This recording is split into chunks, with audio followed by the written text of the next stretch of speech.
ये बहन, आज हम लोग हिंदी की कक्षा में पद्य पढ़ेंगे, कविता। सबसे पहले आप लोग बताइए कि मीराबाई के आराध्य देव कौन थे? कृष्ण। सूरदास ने किनकी प्रशंसा में कविताएं लिखी? कृष्ण की प्रशंसा में। राम किनके आराध्य देव थे? तुलसीदास के। तुलसीदास के। तो आज हम लोगों का विषय यही है, जिसका नाम है तुलसी के राम।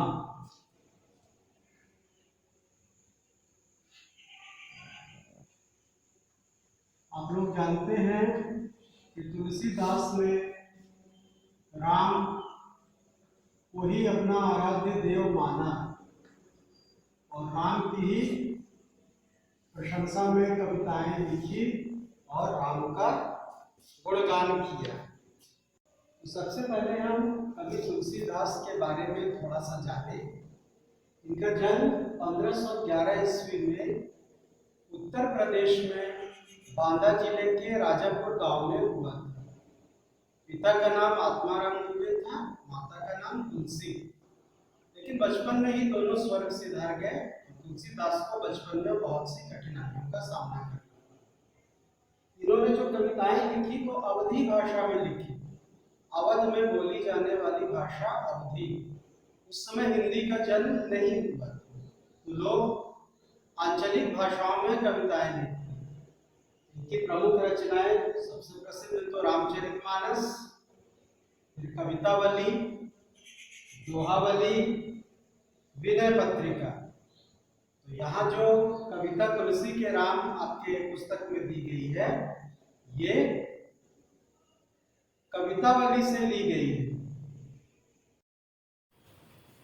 रामचरितमानस तुलसीदास के द्वारा लिखी गई एक अद्भुत रचना है। वाल्मीकि पहले ही संस्कृत में रामायण लिख चुके थे। राम कथा लोगों के लिए कोई नई चीज़ नहीं थी, लेकिन जब तुलसी ने इसे अवधी भाषा में लिखा तो इसे घर घर में ही जाने वाली पुस्तक बना दिया। इसमें राम कथा का बड़ा ही अद्भुत वर्णन है। इसे लोगों ने काफ़ी पसंद किया। तुलसीदास का उद्देश्य यह था कि उस समय देश पर मुग़लों का शासन था। अकबर के शासन में हिंदुओं की स्थिति काफ़ी खराब हो गई थी। वे अपने आप को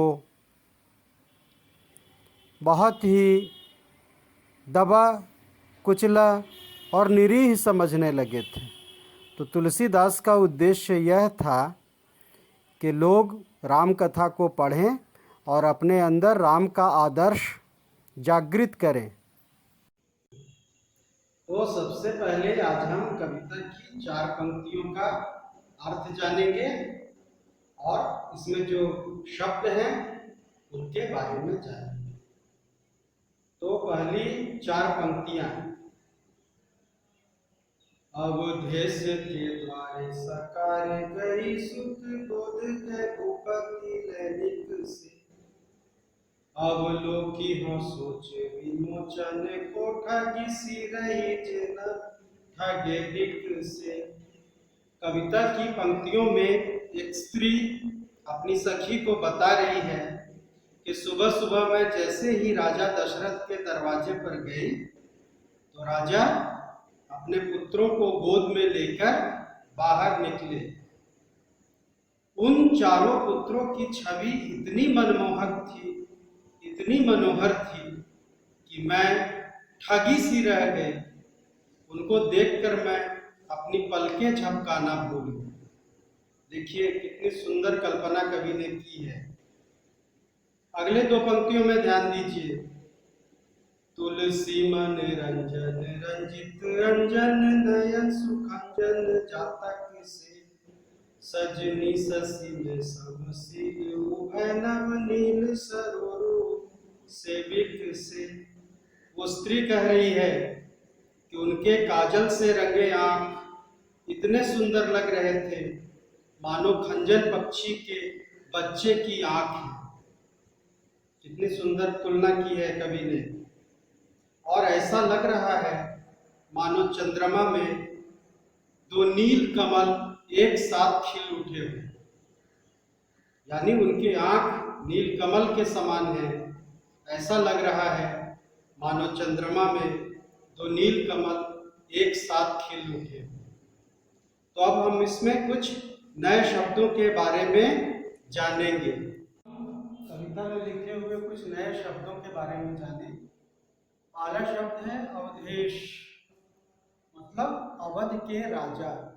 संधि है अवध जोड़ ईश। यहाँ पर अवधेश शब्द राजा दशरथ के लिए प्रयोग किया गया है। दूसरा शब्द है सकारे। सकारे का अर्थ हुआ सुबह, प्रातः काल। तीसरा धिक, धिक्कार। चौथा शब्द है अंजन, जिसका अर्थ होता है काजल, जो बच्चे अपनी आंख में लगाते हैं। सजनी का अर्थ हुआ शशि, सखी, मित्र। समशील का अर्थ है एक समान।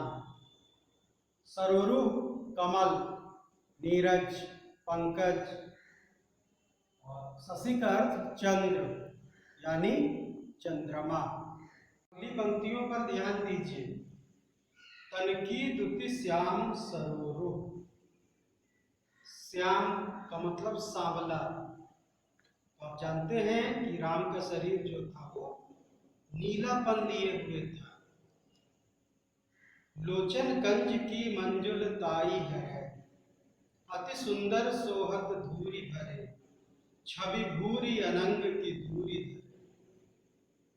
राम के जो तन की कांति है वो नीले कमल के समान है, यानी राम का शरीर नीले कमल के समान चमक रहा है।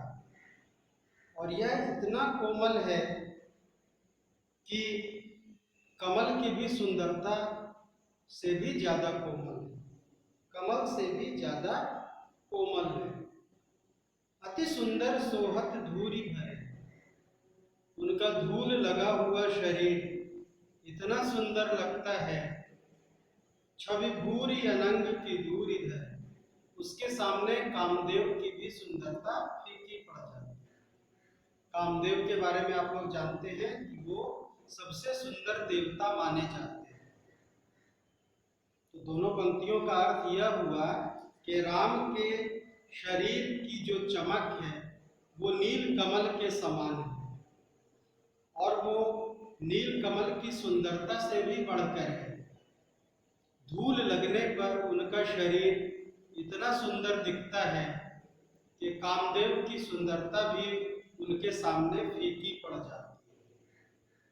दमकै दतिया दुत दामिनी, जब वो हंसते हैं, खिलखिलाते हैं, तो उनके दांत बिजली के समान चमकते हैं। किलकै कलबाल विनोद करे, जब वो किलकते हैं, हंसते हैं, मुस्कुराते हैं। अवधेश के बालक चारि सदा, तुलसी मन मंदिर में भी। भक्त कवि तुलसीदास की इच्छा है कि चारों बालकों का यह मनोहर रूप उनके मन में हमेशा बसा है। तो इस तरह इस कविता में तुलसीदास ने राम के बाल रूप का अत्यंत ही सुंदर चित्रण किया है। यह चित्रण इतना सुंदर है कि हम पढ़ते हैं तो ऐसा लगता है मानो राम का शरीर हमारे सामने आ गया। भक्त कवि तुलसीदास की यही इच्छा है कि चारों बालकों का यह मनोहर रूप हमेशा उनके मन मंदिर में बसा रहे।